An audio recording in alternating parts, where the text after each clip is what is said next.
Bengali man YouTube চ্যানেলে সকলকে স্বাগত।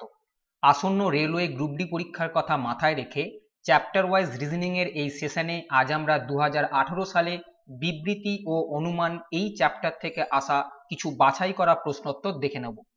যারা এই চ্যানেলে নতুন তাদের বলবো বিবৃতি অনুমানের একটা ভিডিও এই চ্যানেলে দেওয়া হয়েছে, পারলে ওই ভিডিওটা একটু দেখে নিও। সেশন শুরু করার আগে একটা কথা বলে রাখি, বিভিন্ন বিষয়ে প্রশ্ন তোমরা যদি প্র্যাকটিস করতে চাও তবে www.bengalimanforyou.com এই ওয়েবসাইটটা ভিজিট করতে পারো। এই ওয়েবসাইটটা যখন ভিজিট করবে তোমরা যে সাবজেক্টের রেসপেক্টে পরীক্ষা দিতে চাইছো, যেমন মনে করো এটা জিআই এর জন্য আছে ব্লাড রিলেশন, এইখানে তোমাদের ক্লিক করতে হবে। এখানে ক্লিক করলে এই উইন্ডোটা খুলবে। এই উইন্ডোয়ে স্টার্ট দ্য কুইজের জন্য যদি ক্লিক করো দেখবে একটা নির্দিষ্ট সময় দেওয়া হয়েছে, যেমন রিজনিং এর জন্য 40 সেকেন্ড করে সময় দেওয়া হয়েছে। স্টার্ট দ্য কুইজ যদি তোমরা ক্লিক করো তাহলে এইটা খুলে যাবে। এখানে প্রশ্ন আসবে, অপশন আছে চারটে, যে অপশন ঠিক হবে সেখানে ক্লিক করবে। যদি তোমার উত্তর ঠিক হয় তাহলে সবুজ হয়ে যাবে এটা, আর যদি ভুল হয় তাহলে লাল হয়ে যাবে। তারপরে নেক্সট এর বাটন আছে, নেক্সট এর বাটন যদি তোমরা ক্লিক করো পরের প্রশ্ন আসবে। এইভাবে এখনো পর্যন্ত এই চ্যানেলে কারেন্ট অ্যাফেয়ার্স এর জন্য 6টা সেট দেওয়া হয়েছে, ডাব্লিউবিপি ম্যাথের জন্য 3টে সেট দেওয়া হয়েছে এবং রিজনিং এর জন্য একটা সেট দেওয়া হয়েছে। পারলে সময়ের মধ্যে এই পরীক্ষাগুলো দিও, তোমাদের কিন্তু উপকারে লাগবে। আর এই ওয়েবসাইটটা যখন ভিজিট করবে তখন নোটিফিকেশন সঙ্গে সঙ্গে পাওয়ার জন্য নোটিফিকেশনটাকে অ্যালাউ করে রেখে দেবে এবং বেল আইকনটা ক্লিক করে রেখে দেবে। তাহলে যখনই আমি এই ধরনের এক্সাম রিলেটেড জিনিস আপলোড করব তোমাদের কাছে সঙ্গে সঙ্গে পৌঁছে যাবে। বিবৃতি ও অনুমান এই চ্যাপ্টারটা প্রশ্নগুলো করার আগে একটা বেসিক জিনিস তোমাদের বলে রাখি। কি জিনিস এই স্টেটমেন্ট অ্যান্ড অ্যাজাম্পশন? মনে করো তুমি কোনো একটা বিষয় পরদিন সকালবেলা বক্তৃতা দেবে, যাকে আমরা বলবো স্টেটমেন্ট। তুমি সকালে যে বিষয়ের উপর বক্তৃতা দেবে সেই বিষয়ের উপর একটা ছোট নোট নেবে যে আমি এই এই জিনিসগুলো বক্তৃতার মধ্যে বলবো। পরদিন সকালবেলায় তুমি যখন বক্তৃতা দেবে যে যে জিনিসগুলো তুমি আগের দিন রাত্রে নোট করেছো সেগুলোর উপরই কথা বলবে, এটাই স্বাভাবিক।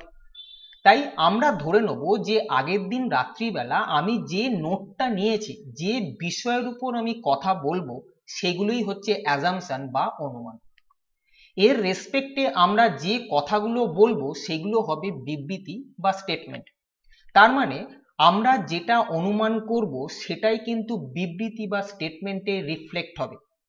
তাই যখন এই জাতীয় প্রশ্নগুলো করা হবে আমরা অনুমানটাকে ফার্স্টে পড়ব। অনুমানটা ফার্স্টে পড়ার সঙ্গে সঙ্গে আমি মাথায় রাখবো আমার মাথায় যদি এই জিনিসটা আসে তাহলে আমি স্টেটমেন্ট এইটা দিতে পারবো কিনা। খেয়াল রাখতে হবে আমার মাথায় যদি এইটা আসে তার রেসপেক্টে আমি এইটা বলতে পারবো কিনা, এটাই শুধুমাত্র আমাদের এখানে বিবেচ্য হবে। যেমন প্রথম প্রশ্নের জন্য দিয়েছে বিবৃতি, যেটা দিয়েছে সেটা হচ্ছে বিমলা তার স্বামীকে বলল আশা করি তুমি রেনকোট নিয়েছো। আমি বিবৃতিটা পড়ে অনুমানটা কিন্তু ভাববো না, আমি দেখব যদি এইটা অনুমান করতো যে ব্যক্তি এই বিবৃতি দিচ্ছে সে যদি এইটা অনুমান করে তাহলে এইটা বলতে পারবে কিনা। আমি দেখছি অনুমানে প্রথমটায় দেওয়া আছে বৃষ্টি হওয়ার সম্ভাবনা আছে।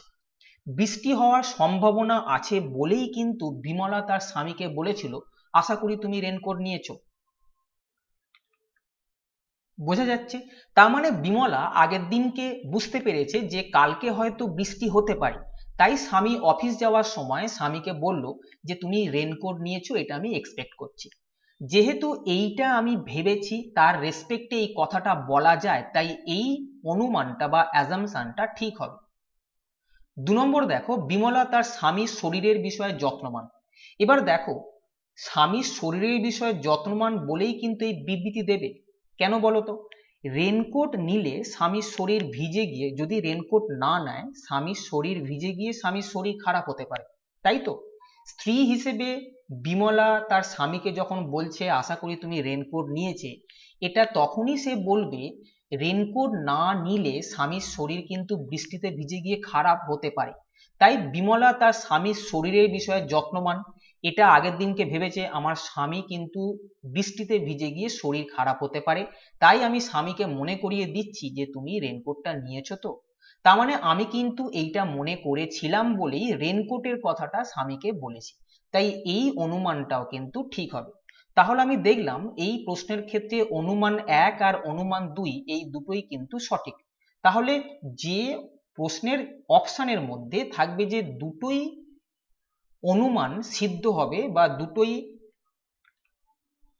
ইমপ্লিসিট, সেখানে তোমাদের টিক মারতে হবে। তাহলে এমন একটা অপশান থাকবে যেখানে লেখা থাকবে 1 নম্বর ও 2 নম্বর দুটোই প্রযোজ্য, সেখানে তোমরা টিক মারবে। বোঝা গেছে? পরের প্রশ্নের স্টেটমেন্টে দেওয়া আছে বর্তমানে সবাই জানে যে ঘাসের উপর দিয়ে হাঁটলে শরীরের তেজ অর্থাৎ এনার্জি উৎপন্ন হয়। এটা স্টেটমেন্ট, এটা কি হয়েছে, এটা কোনো একটা ব্যক্তি বলছে বা কোনো একটা ব্যক্তি ভাবছে। যে ব্যক্তি ভাবছে বা বলছে এই স্টেটমেন্টটা, সে কি আগের দিনকে এটা ভেবেছে? সে কি ভাববে যে আধুনিক যুগে চিন্তা ও মানসিক চাপ হলো সবচেয়ে বেশি ক্ষতিকারক? এবার মনে করো যে ব্যক্তি এই স্টেটমেন্টটা দিচ্ছে সে যদি ভাবে যে আধুনিক যুগে চিন্তা ও মানসিক চাপটা হলো সবচেয়ে বেশি ক্ষতিকারক, তাহলে সে যে স্টেটমেন্টটা দেবে সেই স্টেটমেন্টের মধ্যে চিন্তা ও মানসিক চাপের বিষয়ে কিছু না কিছু বলবে। তার কারণ কি, সে যদি আগের দিনকে চিন্তা এবং মানসিক চাপ নিয়ে ভেবে থাকে তাহলে সকালবেলা চিন্তা ও মানসিক চাপ নিয়েই কথা বলবে। কখনোই সে বলবে না যে ঘাসের উপর দিয়ে হাঁটলে শরীরে তেজ উৎপন্ন হয়। বুঝতে পারছো? আমি যদি চিন্তা আর মানসিক চাপ নিয়ে কথা বলি তাহলে তার রিফ্লেকশন এখানে থাকবে, কিন্তু এই লাইনের মধ্যে কোথাও চিন্তা বা মানসিক চাপ নিয়ে কোনো কথা বলা নেই। তাহলে আমি বলবো যে এই অনুমানটা যে ব্যক্তি এই স্টেটমেন্টটা দিয়েছে সেই ব্যক্তি করেনি, তার মানে এই অনুমানটা ঠিক হবে না।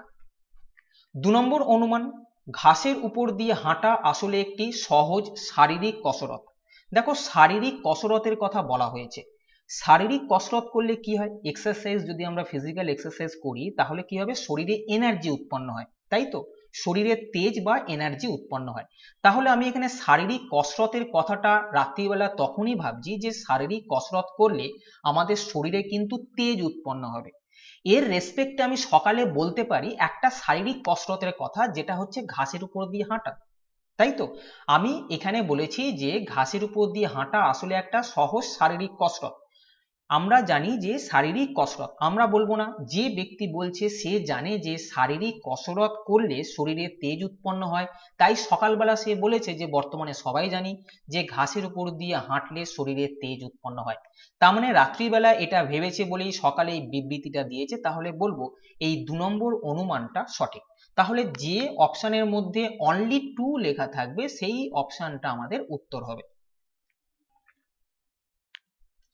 পরের স্টেটমেন্টে দেওয়া হয়েছে জীবনশৈলীর পাঠ অর্থাৎ লাইফ স্কিলস প্রাথমিক শিক্ষার পর্যায় থেকে শেখানো উচিত, অর্থাৎ প্রাইমারি এডুকেশন লেভেল থেকে লাইফ স্কিল সম্বন্ধে শেখানো উচিত, এটা বিবৃতি দেওয়া হয়েছে। যে এই কথাটা বলছে, যে এই স্টেটমেন্টটা দিচ্ছে, সে এই অনুমানটা করেছে কিনা, এই অনুমানটা যদি করে থাকে তাহলে এই কথাটা বলবে কিনা এটা আমরা শুধুমাত্র ভাববো। যে বলছে সে ভাবছে যে ছাত্রছাত্রীদের জীবনশৈলীর পাঠ নিচু ক্লাস থেকে শেখা উচিত, কারণ তারা নিজেদের সুন্দর ভবিষ্যতের জন্য প্রস্তুত করে। সুন্দর ভবিষ্যৎ বলতে কি বোঝানো হয়, একজন পড়াশোনা শিখে এমন একটা জায়গায় যাবে যে জায়গায় গেলে সে তার জীবনের যা কিছু চাইছে সেটা পেতে পারে, তাকেই আমরা কিন্তু সুন্দর ভবিষ্যৎ বলবো। তাহলে এখানে দেখতে পাচ্ছি যে বক্তা ছাত্রছাত্রীদের জীবনশৈলীর পাঠ নিচু থেকে শেখা উচিত মনে করছে, তার কারণ নিচু ক্লাস থেকে শিখলেই নাকি নিজেদের সুন্দর ভবিষ্যতের জন্য তারা নিজেদেরকে প্রস্তুত করতে পারবে। এইটা যদি ভেবে থাকি আমি কিন্তু এইটা বলতে পারবো, তার কারণ দেখো এখানে বলেছি জীবনশৈলীর পাঠ প্রাথমিক শিক্ষার পর্যায় থেকে শেখা উচিত। তার মানে বক্তার মনে এসছিল যে ছাত্রছাত্রীদের জীবনশৈলীর পাঠ যদি নিচু ক্লাস থেকে অর্থাৎ প্রাইমারি লেভেল থেকে যদি শেখানো হয় তবে তারা নিজেদের সুন্দর ভবিষ্যৎ গড়ে তুলতে পারবে। এইটা মনে এসছিল বলেই কিন্তু আমি বলেছি যে প্রাইমারি লেভেল থেকে জীবনশৈলীর পাঠটা শেখানো উচিত, তার কারণ বক্তা মনে মনে ভেবেছে যে সুন্দর ভবিষ্যৎ গঠনের জন্য কিন্তু জীবনশৈলীর পাঠটা প্রাইমারি লেভেল থেকে করা উচিত। তাই এই অপশনটা হবে, অর্থাৎ এই অনুমানটা গ্রাহ্য। দু নম্বর অনুমান দেওয়া আছে অর্থ খরচ করে প্রচলিত শিক্ষার মাধ্যমে চাকরি পাওয়ার জন্য ছাত্রছাত্রীরা জীবনশৈলীর পাঠ শিক্ষা নেয়। ছাত্রছাত্রীরা কেন জীবনশৈলীর পাঠ শিক্ষা নেয় এটা যখন বক্তা ভাবছে তখন রাত্রিবেলা ভাবছে যে অর্থ খরচ করে ছাত্রছাত্রীরা প্রচলিত শিক্ষা নেয় এবং তার মাধ্যমে তারা চাকরি পাওয়ার জন্য কিন্তু এসব করে। যদি চাকরি পাওয়ার কথা তার মনে আসতো, সকালবেলা চাকরি পাওয়ার কথা স্টেটমেন্টের মধ্যে বলতো, চাকরি পাওয়ার কথা তার মাথায় যদি আসে স্টেটমেন্টের মধ্যে দেবে, কিন্তু স্টেটমেন্টে কোথাও চাকরি পাওয়ার কথা লেখা নেই, অথবা অর্থ খরচ করে প্রচলিত শিক্ষা গ্রহণ সেটাও স্টেটমেন্টের মধ্যে কোথাও কিন্তু নেই। তাই এই জিনিস যেটা আমি রাত্রিরে ভাবছি যে চাকরি পাওয়ার জন্য বা অর্থ খরচ করে, এই জিনিসগুলো যেহেতু আমি রাত্রিরে ভেবেছি কিন্তু আমি সকালবেলা বলিনি, তাই এটাকে আমি গ্রাহ্য করব না। যদি এই দুটো পয়েন্ট ভেবে থাকতাম তাহলে কিন্তু সকালবেলা তার রিফ্লেকশন পেতাম, যেহেতু নেই তাই এই 2 নম্বর অ্যাজাম্পশনটা হবে না। তাহলে যে অপশনের মধ্যে অনলি 1 লেখা থাকবে সেটাই কিন্তু তোমাদের উত্তর হবে। পরের বিবৃতিতে দেওয়া হয়েছে করণ একজন বহুমুখী প্রতিভা সম্পন্ন লেখক, তার মজার গল্প ও অলীক কাহিনীর গল্প তরুণ সমাজের কাছে খুব জনপ্রিয়। এটা স্টেটমেন্টে বললাম। অনুমান কি করেছিলাম? যদি আমি এই অনুমানটা করি যে করণ বিভিন্ন বিষয়ের উপর গল্প লিখতে সক্ষম, বিভিন্ন বিষয়ের উপর গল্প লিখতে সক্ষম, এই অনুমানটা আমি করেছি বলেই কিন্তু আমি পরদিন সকালবেলা বলেছি করণ একজন বহুমুখী প্রতিভা সম্পন্ন লেখক। বিভিন্ন বিষয়, যে কোনো বিষয়ের উপর যে লিখতে পারবে তাকেই কিন্তু বহুমুখী প্রতিভা সম্পন্ন বলা হবে। করণের কথা বলা হয়েছে, আমি রাত্রিবেলা ভেবেছি যে করণ বিভিন্ন বিষয়ের উপর লিখতে পারে, তাই আমি সকালবেলা বলেছি করণ একজন বহুমুখী প্রতিভা সম্পন্ন লেখক। এই যে বহুমুখী প্রতিভা সেটা বোঝাতে গিয়ে মজার গল্প, অলীক কাহিনী ইত্যাদির কথা কিন্তু বলা হয়েছে। তোমরা বলবে এই পার্টটা তো এক্সট্রা, কখনোই এক্সট্রা না। বহুমুখী প্রতিভা বোঝানোর জন্য সে এই লাইনটা দিয়েছে। আমরা দেখব এখানে যেটা বলেছে তার রিফ্লেকশনটা এখানে আছে কিনা। আমরা দেখলাম করণ বিভিন্ন বিষয়ের উপর লিখতে পারে, তার মানে করণের বিভিন্ন বিষয় বা বহুমুখী প্রতিভা আছে, তাই এখানে রিফ্লেকশন পাচ্ছি। তাই বলবো যে অ্যাজাম্পশন 1টা সঠিক।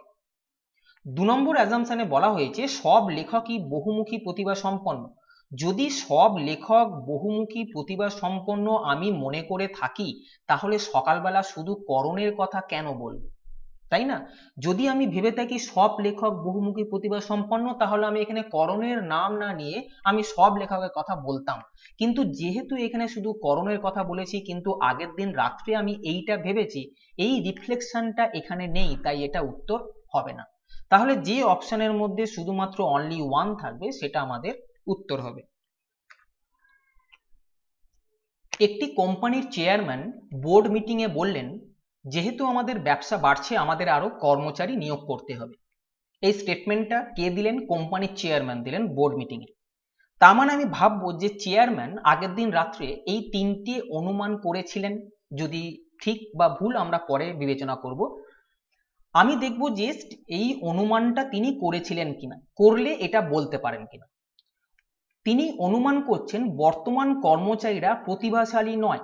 খেয়াল রাখো, একজন কোম্পানির চেয়ারম্যান যদি আগের দিনকে ভাবেন যে বর্তমান কর্মচারীরা প্রতিভাশালী নয়, তাহলে তিনি কি করে বলেন যে আমাদের ব্যবসা বাড়ছে, তাই না? কর্মচারীরা যদি প্রতিভাশালী না হয় তাহলে সেই কোম্পানি কিন্তু উঠে যাবে। যেহেতু প্রতিভাশালী তাই কিন্তু ব্যবসা বাড়ছে, তাহলে আগের দিনকে উনি যেটা ভেবেছিলেন তার রিফ্লেকশন নেই। তার মানে উনি আগের দিনকে ভেবেছিলেন বর্তমান কর্মচারীরা প্রতিভাশালী, তাই উনি বলবেন যে আমাদের ব্যবসা বাড়ছে। তাহলে বর্তমান কর্মচারীরা প্রতিভাশালী নয় এই নেগেটিভ পয়েন্টটা উনি ভাবেননি। এই পয়েন্টটা প্রতিভাশালী নয় তার রিফ্লেকশন কিন্তু এখানে থাকছে না, কারণ এখানে বলেছে আমাদের ব্যবসা বাড়ছে। প্রতিভাশালী না হলে ব্যবসা বাড়ে না, তাই এই পয়েন্টটা ঠিক না। তার মানে এইটা উনি ভাবেননি। যদি ভাবতেন তাহলে বলতেন যে আমাদের ব্যবসা বাড়ছে না। বোঝা গেছে? 2 নম্বর পয়েন্টে দেওয়া আছে নিয়োগের ক্ষেত্রে উপযুক্ত লোক পাওয়া যাবে।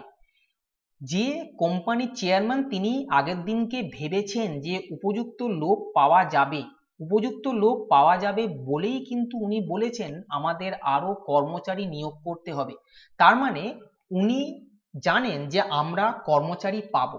আমরা কর্মচারী পাবো এবং উপযুক্ত লোক পাবো, সেই জন্যই কিন্তু সকালবেলা বলেছে যে আমাদের আরো কর্মচারী নিয়োগ করতে হবে। নিয়োগ করতে হবে মাথায় ইনি বলেছেন, মানে তার মাথায় আছে যে নিয়োগের ক্ষেত্রে আমি উপযুক্ত লোক পাবো, তাই এই 2 নম্বর পয়েন্টটা হবে। 3 নম্বর পয়েন্টে দিয়েছে বেশি কর্মচারী ব্যবসা বাড়াতে সাহায্য করে। দেখো ব্যবসা তো বেড়েছে, স্টেটমেন্টে কি বলেছি, ব্যবসা বেড়েছে, এখানে বলছে বেশি কর্মচারী ব্যবসা বাড়াতে সাহায্য করবে। ব্যবসা বেড়েছে, কাজের পরিধি বেড়েছে, তাই কর্মচারী দরকার। বোঝা গেছে, ব্যবসা বেড়েছে, কাজের পরিধি বেড়েছে বলেই কিন্তু কর্মচারী দরকার লাগবে। কিন্তু কখনোই তাই না যে বেশি কর্মচারী ব্যবসা বাড়াতে সাহায্য করবে। বেশি কর্মচারী ব্যবসা বাড়াতে সাহায্য করবে যদি আমি এটা ভেবে থাকতাম, তাহলে এখানে বলতাম যে বেশি কর্মচারী দরকার আমাদের ব্যবসা বাড়ানোর জন্য, আমাদের কিন্তু ব্যবসা বাড়ছে না। সেই রিফ্লেকশন নেই, রিফ্লেকশন আছে যে ব্যবসা আমাদের বাড়ছে বলেই লোক দরকার, আমরা অনেক লোক নিয়ে ব্যবসা বাড়াবো এই কথা কিন্তু এখানে বলা নেই, তাই এই পয়েন্টটাও হবে না। তাহলে যে উত্তরের মধ্যে অনলি 2 থাকবে সেই উত্তরটা আমাদের কিন্তু সঠিক উত্তর হবে। বিজ্ঞানের শিক্ষক পঞ্চম শ্রেণীর ছাত্রদের তাদের প্রজেক্টের জন্য এই মাসে চিড়িয়াখানা যেতে বললেন। অনুমান, শিক্ষক মহাশয় চাইছেন যে ছাত্ররা পশু পাখি সম্বন্ধে ধারণা করুক। এই অনুমানটা যদি শিক্ষক মহাশয় করে থাকেন তাহলে এটা বলতে পারবো কিনা। শিক্ষক মহাশয় চাইছেন যে ছাত্ররা পশু পাখি সম্পর্কে ধারণা পাক। দেখো প্রজেক্টের কাজ করবে, স্টেটমেন্টে বলা আছে প্রজেক্টের কাজ করবে, তাই প্র্যাকটিক্যাল জ্ঞান আহরণের জন্য চোখের সামনে দেখুক এবং পশু পাখি সম্বন্ধে সেখান থেকে ধারণা পাক, এটা টিচারের কিন্তু মনে এসছিল। কেন আমি বললাম মনে এসছিল, কারণ এখানে তার রিফ্লেকশন আছে, এইটা মনে এসছে যে শিক্ষক মহাশয় চাইছেন ছাত্ররা পশু পাখি সম্পর্কে ধারণা পাক, সেই জন্যই কিন্তু সকালবেলা উনি বললেন যে এই মাসে তোমরা প্রজেক্টের জন্য চিড়িয়াখানা যাও।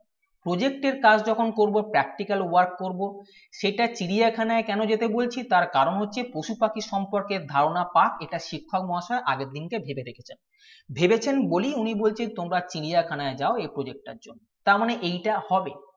2 নম্বর, শিক্ষক মহাশয় চাইছেন যে ছাত্ররা পশু পাখিদের সামনাসামনি দেখুক। হ্যাঁ অবশ্যই, পশু পাখিদের সামনাসামনি দেখুক, এইটা রাত্রির বেলা শিক্ষকের মনে এসছে বলেই কিন্তু উনি বলেছে এই মাসে চিড়িয়াখানায় তোমরা যাও প্রজেক্টের কাজের জন্য, তাই আমরা বলবো এই 2 নম্বর পয়েন্টটাও ঠিক হবে, অর্থাৎ যে অপশনের মধ্যে বোথ 1 and 2 আছে সেটা আমাদের উত্তর হবে।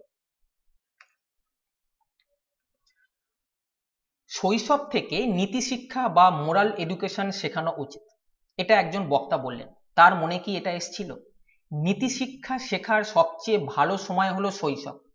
উনি ভাবছেন যে শৈশব হচ্ছে সেই সময়টা যে সময়ে নীতি শিক্ষা বা মোরাল এডুকেশন শেখাটা সবচেয়ে ভালো হয়। এইটা ভেবেছে বলেই কিন্তু সকালবেলা শৈশবের কথা বলা হয়েছে, নীতি শিক্ষা কথা বলা হয়েছে।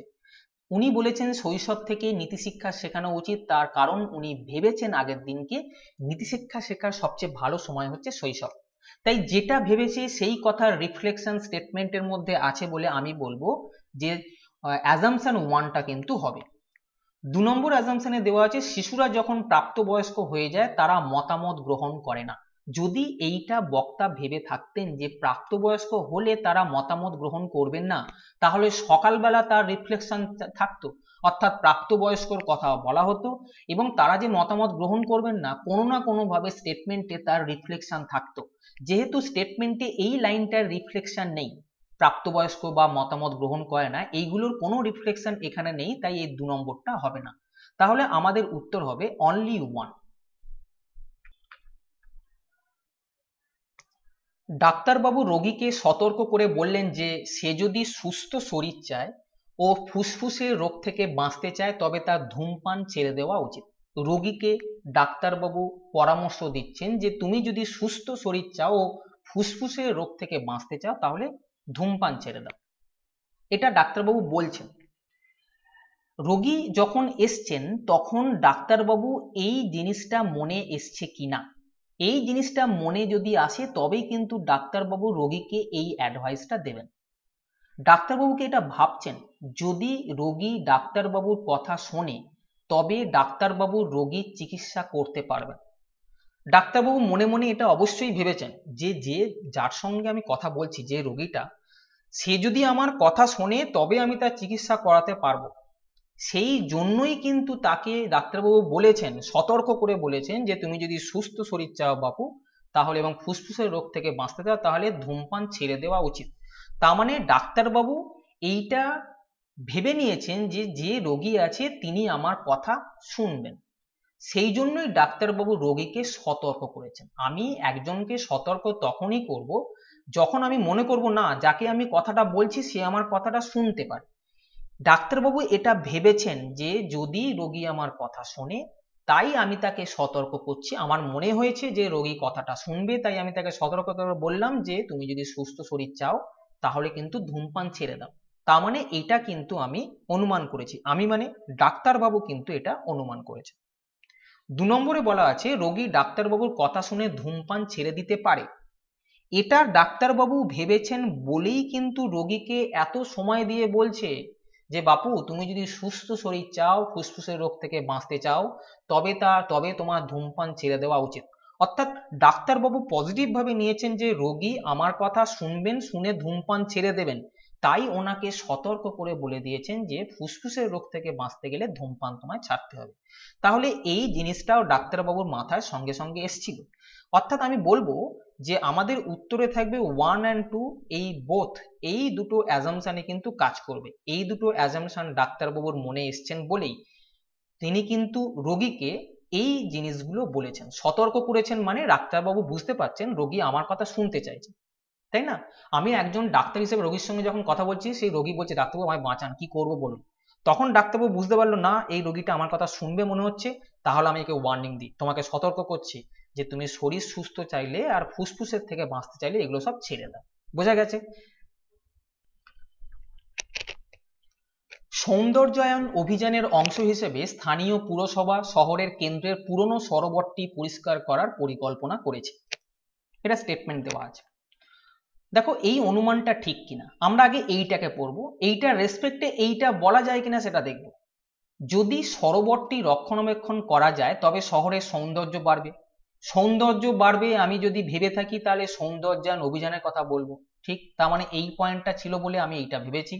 এবং জলের গুণগত মান নজর রাখা যাবে, জলের গুণগত মান নজর রাখা যাবে এইটা ভেবেছি বলেই কিন্তু পুরনো সরোবরটা পরিষ্কার করার পরিকল্পনা করা হয়েছে। তাহলে দুটো পয়েন্ট, একটা সৌন্দর্য বাড়ানোর কথা আমার মনে এসেছিল এবং জলের গুণগত মান নজর রাখা মানে জলটাকে পরিষ্কার করা, মানে সরোবরটাকে পরিষ্কার করা, এই কথাটা আমার মনে এসছে। এই পয়েন্টটার জন্য আমি এই জায়গায় বলেছি এবং জলের গুণগত মান মানে সরোবরটা পরিষ্কার করার কথা আমি এখানে বলেছি, তাই আমি বলবো এই অনুমানটা যে ব্যক্তি বলেছেন তিনি করেছিলেন। 2 নম্বর, সরোবরটি নোংরা হয়ে গেছে, অবশ্যই তাই। সরোবরটি নোংরা হয়ে গেছে বলেই কিন্তু আমি বলছি সরোবরটাকে পরিষ্কার করতে হবে। সরোবর যদি নোংরা না থাকতো তাহলে সরোবরটা পরিষ্কার করার কথা আমি বলতাম না। তাহলে সরোবর নোংরা হয়ে গেছে আমি আগের দিনকে ভেবেছি, ভাবার পর বলেছি যেহেতু নোংরা হয়ে গেছে সরোবরটা পরিষ্কার করতে হবে, আমি সেটা স্টেটমেন্টের মধ্যে বলেছি, তাই আমি বলবো 2 নম্বরটাও সঠিক। অর্থাৎ যে অপশনের মধ্যে 1 and 2 বোথ থাকবে সেটা আমার উত্তর হবে। 1 নং ছাত্র 2 নং ছাত্রকে বলল আমায় তোর নোটস গুলো পড়ার জন্য দে। অনুমান কি করা যেতে পারে? 2 নম্বর ছাত্র নোটস তৈরি করেছে, তার মানে রাত্রির বেলা 1 নম্বর ছাত্র এটা ভাবছে যে আমাদের সেকেন্ড বয় নোটস তৈরি করেছে। এটা 1 নং আর 2 নম্বরটাকে ফার্স্ট বয় সেকেন্ড বয় হিসেবে ভেবে নাও কিছুক্ষণের জন্য। সেকেন্ড বয় নোটস তৈরি করেছে এটা ফার্স্ট বয় তার মানে জেনেছে, রাত্রিবেলা বসে বসে ভাবছে যে সেকেন্ড বয় নোটস তৈরি করেছে, পরদিন সকালবেলা ফার্স্ট বয় সেকেন্ড বয়কে বলছে আমায় তোর নোটস গুলো পড়ার জন্য দে। তার মানে আমি আগের দিনকে যেটা ভেবেছিলাম তার রিফ্লেকশন এখানে আছে। আমি ভেবেছিলাম ও নোটস তৈরি করেছে, আমি ওর কাছ থেকে নোটস গুলো নিয়ে পড়বো, সকালবেলা গিয়ে বলে দিলাম তোর নোটস গুলো আমায় দে আমি পড়বো। তার মানে এই অ্যাজাম্পশনটা সঠিক। 2 নম্বর অ্যাজাম্পশনে দিয়েছে ফার্স্ট বয় তার বুদ্ধিবৃত্তি প্রমাণ করতে চাইছে, অর্থাৎ সে যে খুব চতুর চালাক যে তোর খাতাগুলো আমি দেখবো। এই লাইনটার মানে কি? এই লাইনটার মানে হচ্ছে ফার্স্ট বয় একটু ঝালিয়ে নিতে চাইছে, বাট সেকেন্ড বয় কি লিখেছে দেখি, আমার চেয়ে ভালো লিখতে পারে কিনা আমার সন্দেহ আছে, তাই না? এটাকে বলে বুদ্ধিবৃত্তি, তার আন্ডারস্ট্যান্ডিংটা প্রমাণ করতে চাইছে, খেয়াল করো, প্রমাণ করতে চাইছে। তার মানে সে নিজেকে খুব চতুর ভাবে, সে ভাবছে যে আমি খুব বেশি ভালো পড়াশোনা করেছি, সেকেন্ড বয় নিশ্চয়ই বাজে পড়াশোনা করেছে, তাই আমি দেখবো কিরাম টাইপের লিখছে। বোঝা গেছে? যদি এটা হতো যে 1 নম্বর ছাত্র তার বুদ্ধিবৃত্তি প্রমাণ করতে চাইছে, তাহলে কিন্তু এখানে ফার্স্ট বয় সেকেন্ড বয়কে বলতো তোর নোটসগুলো দে আমাকে পড়ার জন্য না, আমি দেখবো যে তুই ঠিকঠাক লিখেছিস কিনা। এই রিফ্লেকশন তাহলে এখানে থাকতো। অর্থাৎ এইটা ভেবে থাকলে তুই ঠিকঠাক লিখেছিস কিনা আমি চেক করব, সেইটা কিন্তু এই স্টেটমেন্টের মধ্যে থাকতো। যেহেতু নেই তাই এই অনুমানটা সঠিক না। তাহলে আমাদের উত্তর হবে অনলি ওয়ান ফলোস। তাহলে আজকে এই পর্যন্তই। যদি সেশনটা ভালো লাগে তবে চ্যানেলটা সাবস্ক্রাইব করো এবং বন্ধুদেরকে শেয়ার করো যাতে করে তারাও সমানভাবে উপকৃত হয়। ভালো থেকো, ভালোভাবে পড়াশোনা করো। টাটা।